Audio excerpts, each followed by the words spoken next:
Good evening, and welcome to Ketchup with Max. Thank you for catching up with Max and Jose. Jose. Hey everyone, welcome to episode 5 of Ketchup. Episode 5. We've made it. We're halfway Made it. well, mid-season. Halfway to 10. Mid-season, Is right? it mid-season? Oh, these are Netflix seasons, so I say we go back to like the old days. Remember when a season was like 24 episodes? No, I don't. I wasn't around yet. But do I get a mid-season trailer? That's what I'm curious. Oh yeah, we should make a trailer. Do I have a budget? No. Oh, okay. Then never mind. Well, welcome to episode 5, and today we are talking Tasting History, episode 5, Apple Muse? Apple Muse. Apple Muse. Or in Dutch, I think it was Apfelmus? Apfelmus? Something like that. I don't know. You made the episode. You tell me. Yeah, sure. Why not? Apfelmus. So, It's German. I don't know. what was interesting about this episode is the pandemic had kicked in. Yeah, it was Yeah, so It was even a the scary tone, time. Yeah, the tone of this episode was a little dreary, tone is very dreary. a little dark, and I remember after you filmed it, I thought you were like in a weird mood, and I was like, yeah, it shows in the episode. It's, it's one of two or three episodes I feel where you're like, oh, I don't know if this is a good episode because it. You know what? I think it is a good episode. I rewatched it today. I really enjoyed it, but it is. I mean, it's very. It brought me back to. I made this like the first week of furlough or not furlough, of when we were sent home, and our house was filled with canned goods and stuff, and it was scary. We didn't know what was going on, and nobody knew how dangerous it could be and everything. It was a weird time, and here I am talking about the bubonic plague in the episode. It was kind of like, but looking back on it, I enjoyed the episode. It was topical at the time. It was topical, and still now. Yeah. But what's interesting is that at that time, you didn't really have like a fan base. You didn't have like a subscriber base. My mom was watching every episode. So not necessarily the day it came out, but within a week or so. Yeah, so you were still filming episodes, but I'm not gonna say no one was watching, but you didn't have. No one was watching. Yeah, so... I mean, we had dozens of viewers. We love all dozens of you. The original batch. Yeah, it was mostly friends and stuff, and the early adapters. Adapters? Or is it adopters? Adopters. You know what? They were adapting to watch me. You are an experience, and pardon my English. It is my second language. When did you learn English? How old were you? I was like 5 or 6. All right, so I'd say after 15 years, you don't get to use that anymore. I still can. You don't get to tell me. All right, thank you. All right, let's discuss Apple Muse. Apple Muse, yeah. So the episode is all about the 4 humors, and how different foods were used to influence the humors. Because the humors, until relatively recently, and in some parts of the world still, were thought to control absolutely everything about you, your health, your personality, your everything. Yeah. And you could change that with different foods. And so Apple Muse was one of those that was thought to, hi Jaime, was thought to fight against the Black Death, the bubonic plague. I mean, it's essentially, and when I saw it, it's like, oh, applesauce. Yeah, I mean, it essentially is applesauce, but with a few medieval variants. One of the weirdest things is the addition of, it's sweetened with honey, and then the addition of sandalwood. They loved coloring their food in the Middle Ages, and one of the things that they would use was sandalwood. So here's a powder that's coming all the way from the Far East just to change, because it doesn't really affect the flavor all that much. Mm-hmm. It's just used to color it. What is sandalwood? God, he's so big now. Yes. King Kong. In the morning when he wakes us up, he like puts all his pressure into his little paw. He puts his little paw and he's like, it's like trying to crush our sternum just so he can eat. He's so sweet. He is sweet. Just so he can eat. What did you ask? What is sandalwood? Yeah, sandalwood. Because it comes up in comments often, I feel, where people are like, sandalwood? Like, I didn't know that was edible. I guess they use it in other Yeah, so typically now sandalwood is used as an incense. And so you have to be very careful when you buy it. This treat behind me. I was trying to entice him to come up. I was like, what are you crunching on? Yeah, so you have to be careful and make sure that it's the edible version, the food grade version, which is actually the same. It's the same quality typically used in makeup, but that's not what I used it for. Well, that's what comes up. And at that point, this recipe just uses it for the color, I think you said. It's just the color. I like it. It literally has, I don't want to say it has no flavor, but not enough that it's going to overpower anything that it's put into. Yeah. Yeah. And then for the four humors, I know people have mentioned, oh, hey, did you know that Adventure Time has like different kinds of personalities based around the four humors? So I don't remember that. did you try? We've watched Adventure Time, right? Yeah, I watched Adventure Time. I don't think I didn't love it. I couldn't get into it, and I've tried it. I wanted to. Yeah. I like some of the humor. What I didn't like was the animation style, and so I could never latch on. Yeah, no, and for me, There are a lot of shows that like that. I rewatched it twice. The first season, I was like, I can't get into it, but I keep hearing you got to try 2-3 seasons, and it's a lot of. Maybe we'll do it. That's a big commitment.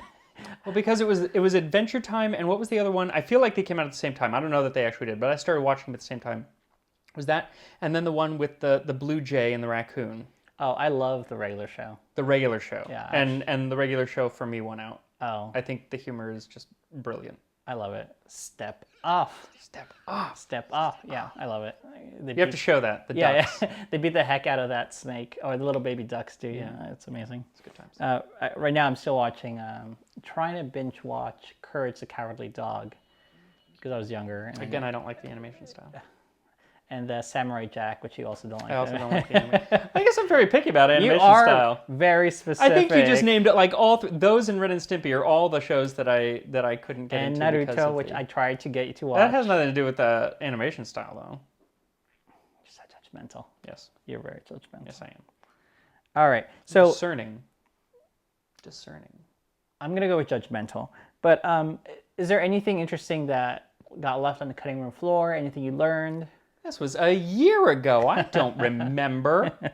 You know what? So back in these older episodes, they were a lot shorter.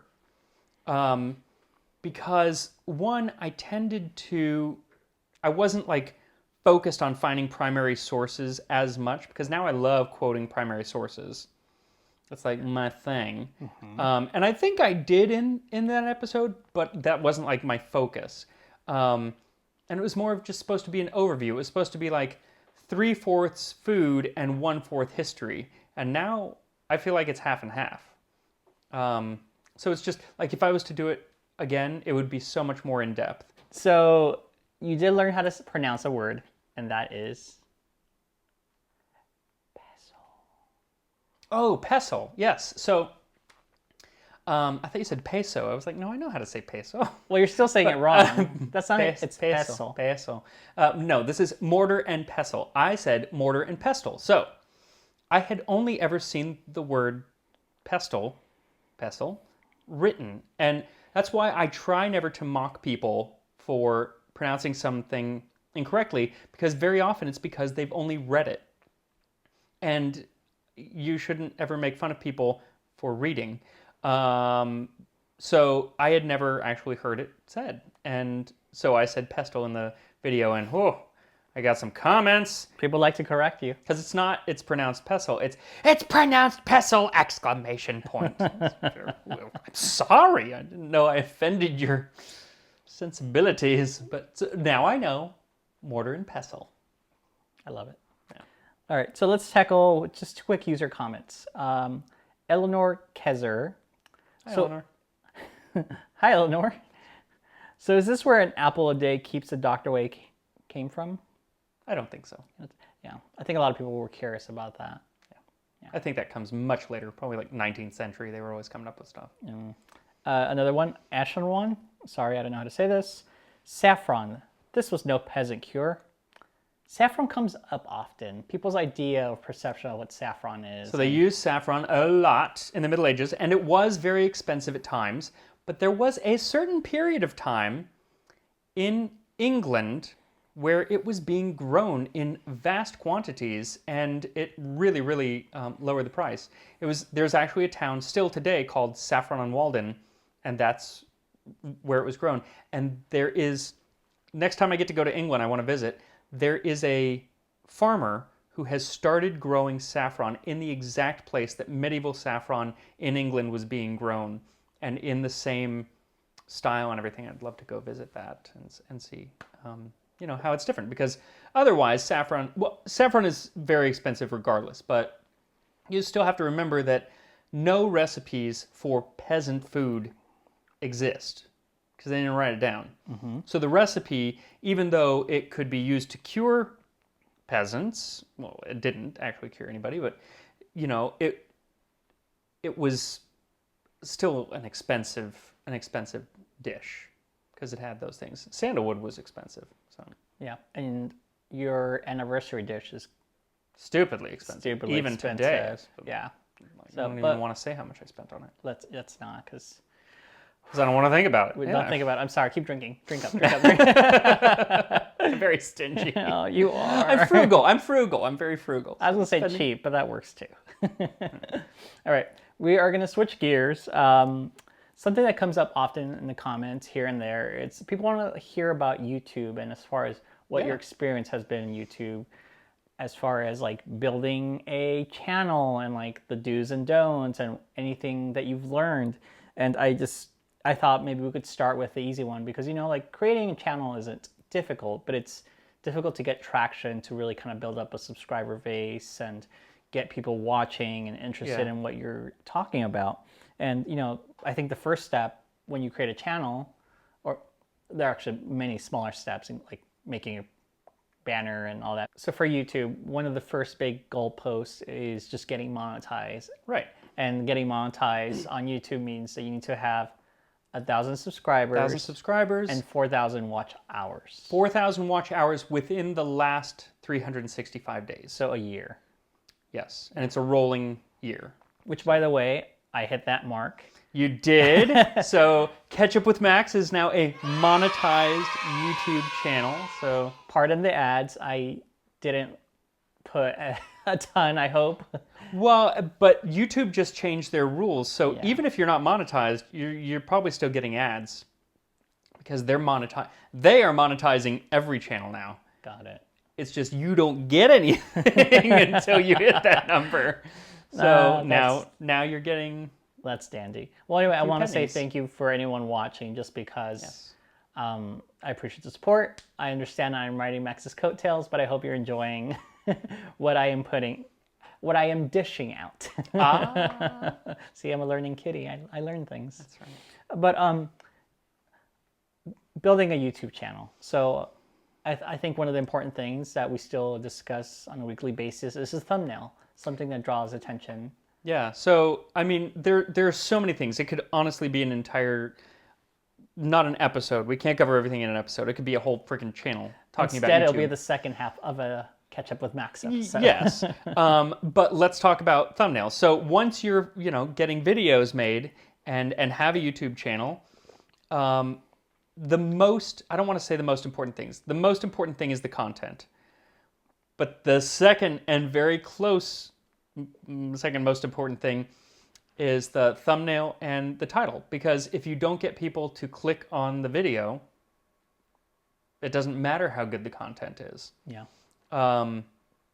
But you can fall into traps, and I feel like I've come very close to falling into traps, but I don't think I have. The big traps are clickbait. Titling something, sensationalizing something, 10 crazy ways to blah, blah, blah, or you won't believe what blah, blah, blah, all that kind of stuff. And sometimes that's okay. If the video warrants it, if the payoff is, if you're using a lot of times YouTubers will use someone else's name. So it's like Elon Musk did da da da da. Well, if your video is about Elon Musk and actually happens, about that, then that's fine. But a lot of times they're not, and they're just piggybacking on it. But the problem then is that, and you also have to have a thumbnail that catches the eye, you know. Yeah. Yeah. But the problem is, if you don't deliver that in a video, then your watch time is low, and you'll see there. You get a graph when you post a video, and you'll see 100% of people are watching at second 1, and then it just drops down, and it's like, oh, 30% of the people are still with me 20 seconds in. That's bad. That's bad, and YouTube's not going to push your stuff. Yeah. Most tasting history videos, by a minute in, it's at 75 or 80% of people are still watching, which is quite good. I mean, I think it's quite good. Yeah. And then 60%, 50 to 60% of the people are still watching at the very end. So it's a slow decline, and that's what you're looking for, is the slow decline rather than... But you have to deliver, not just getting people to click on the video, but to actually watch the video. Right. Otherwise, what's the point? Because you can deliver as many impressions, which is someone sees your thumbnail on the page, and they click it, so it's good click-through rate, CTR. But if they actually watch it, then it's, you know... Which you'll actually be punished by YouTube. Like, I mean, not like... Don't do that. But, Mad Max. But you're not going to get pushed out to more people by doing that. Yeah. So, WandaVision's a campaign that... WandaVision.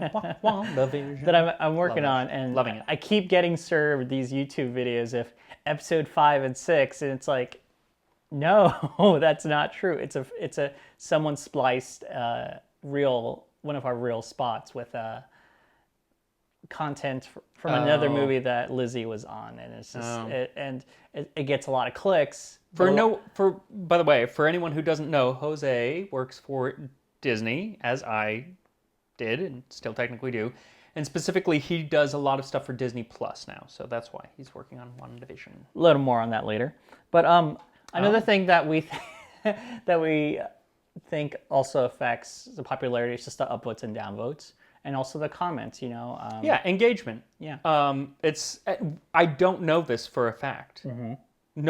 Nobody seems to know. It's all guesswork. What YouTube, you know, what the algorithm, the almighty algorithm, appreciates and you know, rewards is the word I'm looking for. We can talk more about how your moment came in the Garen episode. Yeah, we'll get there. We'll get there. But engagement is really important, you know. It just is. Yeah, you want people commenting and discussing, and I do see comments of people leaving a comment for the algorithm because people want to support you, and it's fantastic. And I try to respond because it's not just about the algorithm, but it's also about creating a community. My Tastorians, you know, and obviously I can't respond to everything. I used to, but now it's impossible. It's a full-time job. But that first day that I post, especially, Jaime was eating the dish. Yeah. I just filmed an episode and Jaime was up there eating it. Oh. Luckily, the episode is done. Oh, I see him licking his chops. Yeah, no, he has whipped cream all over his face. I'm sure. That's so cute. Little devil. But yeah, so I try to answer. Anyway, so building community, that's a big thing. Building community, for sure. And then for those who don't know, my comment section will henceforth be called the condiment section. So please leave a condiment section. And if you have any other suggestions, leave them there, please. Suggestions in the condiment section. I love it. He came up with it. Oh, I love it. No, I did. So self-congratulatory. No, that is so not myself. A user, one of my viewers, left the comment, and I asked him, "May I steal this?" And he said yes. Or she said yes. So thank you, person out there. You know who you are if you're watching. All right, so YouTube. So we touched about thumbnails, upvotes, you know, having good catchy titles, but really having good content, you know. Content is king. Yeah, because it's really hard to get through the, you know, the noise of all these videos and just really stand out. So, and it doesn't happen right away, you know. It didn't happen for you right away, and I'm sure it doesn't happen right away for most channels. So just keep at it. If you have a passion for it, keep doing quality content and do something that you love and enjoy, and other people will react to that, I feel is... And just always try to be getting better. I watch these old videos, and they're not that old. It's not even been a year, but I watch these old videos, and I'm like, I have gotten better, and that's one of the things I'm most proud of. Is my writing has gotten better, my editing has gotten better, my stage presence, my camera presence has gotten better. My picking Pokemon has gotten better because I don't pick them. He does. God, that's not for this episode. You did us dirty for that one. But before we go there, I do want to throw back that for Apple Muse, it was one of my favorite episodes from the original batch. But sadly, it was one of your worst performing ones, and it is just even getting that 100,000K mark. It took forever. Like every other video had hit 100,000 by. I don't think it hit it until what, November? It hit it recently-ish. Yeah. But check it out. It's only 7 minutes. I think it's a good episode. I think it's fantastic because is this the one that I do the four humors where they come out onto the couch? It's my best bit. I don't know. People just... I spent hours on that. There's another one that people kind of didn't react to, which we thought was going to be amazing, and it was the farts of Portugal. And it flopped. That was one of my favorite episodes to work on. It was so much fun. And we hate saying the word fart, and for you to write a whole episode. And just say it like 50 times. You know, and I honestly, I have to blame the plushie you chose. So behind you is a Kakamora. So wait, what was the plushie that I chose? It's the Kakamora. Oh, for this episode. For this episode. No. That had to have been like I chose or it, something, so I will take the fault. Yes, I chose the Kakamora from Moana. Disney's Moana. Yes. Because we hadn't fallen into the Pokemon groove yet. There you go. And Moana, I will only give it credit because it was the first Disney movie that I was around for when I started at the studio. So for me, Moana in general has like a soft spot. And because it's a freaking great movie. And it's a great movie. It has great music. Lin-Manuel. So for Moana the series, once it actually does come out in 2023. Is there a series? It's coming to Disney Plus in 2023. So if I'm still around, maybe I'll get to work on it. I don't know. I hope so. It's a whiles away. But what's cool about this plushie, and this is during the Moana era, back in whatever it was, 2016? Maybe 16? 2017? Late 2016, I think. Probably. Well, you made macaron in the shape of Kakamora. And I will add the picture above his head or somewhere. Chocolate macaron. Chocolate? Yeah, chocolate macaron. And I did some fancy piping work. Was I brought them into work. People were astounded. Yeah, it's like, I don't want to eat this. It's beautiful. But we did. They were tasty. It was delicious. No, and macarons are not easy to make. Yeah, and then for you to pipe it. That was a good job because I have screwed those up many, many times. But I love it. Very well. I love it. All right, so before we shut it down, question for you. Today you spent half your day doing an upcoming recipe the week before the actual anniversary. Yes, it'll be for Fat Tuesday, Mardi Gras. Tease us a little bit. So that is a Swedish dish popular at Mardi Gras. And it is, I think it's now my favorite thing that I've made for Tasting History. That's a big claim for you to make. It was so good. Because I know you love the melosomos and the garum, so for you to... This was really, really good. Yeah. Like, it was like... That was delicious. It was partly because it involved Sally Lunn buns as one of the ingredients. So you did make Sally Lunn buns? Kind of. Okay. They were Sally Lunn buns, but they didn't have a couple ingredients, and instead they had some new ingredients, but basically the same. No, they were delicious. I gave it a go. Very fluffy. Very fluffy, very tasty. I could not eat a whole one. I made them. They're big. They're like bakery sized. Yeah, no, massive. Very delicious, and look forward to them in a few weeks. But let us wrap it up, and I just want to say thank you, everyone, for watching episode 5 of Ketchup with Max. And just want to say, check out Max's pirate episode. It's one of his best ones, I feel. Yes, hardtack and grog. It was a lot of fun. Yeah, it was a fun one to do. You did a good one. And then for next week, we have a ancient Chinese recipe coming up. Yan Gao. Yeah, and then I'm excited for the anniversary special just because. Me too. I hope people enjoy it. It's crazy. It's out there. It's wild, man. Wild. This is like man, bear, pig. This is how like the apocalypse starts, and it's gonna be you. You're gonna be the one that caused the end of days. So I'm fine with that. You're fine with that. All right, cool. Well, all right. Thank you for catching up with Max.